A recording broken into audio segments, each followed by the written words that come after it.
Sa huling linggo ng Oktubre, ang bawat hapon at gabi ay mas nakakasindak.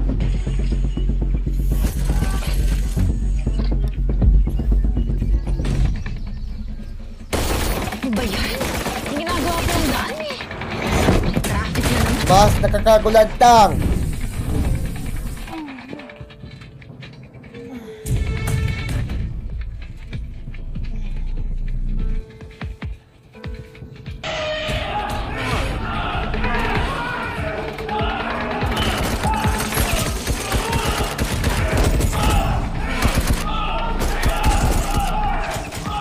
Mas nakakawindang.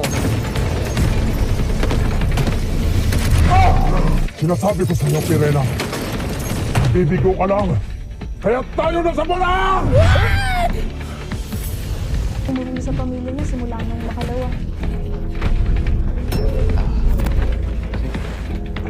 Basta yung address ng Buro Libugol, ha? Sama mo na rin ako. Mas pagkukunwari ang takla sa GMA Dart of Asia.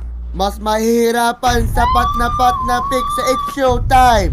Mas iinit ang mensaheng uusapan sa Fast Talk with Boy Abunda. Mas aalamin ang survey na anong klase sa Family Feud. Mas bago at higanting housemate sa pababalik ng PBB Celebrity Collab Edition 2.0.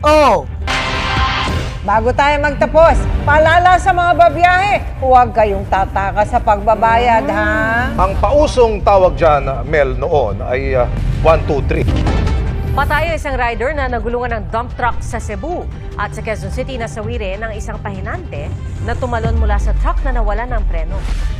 Hanggang ngayong gabi, hindi pa naaalis ang truck sa lugar. Ito ang ating GMA Afternoon Prime at GMA Prime!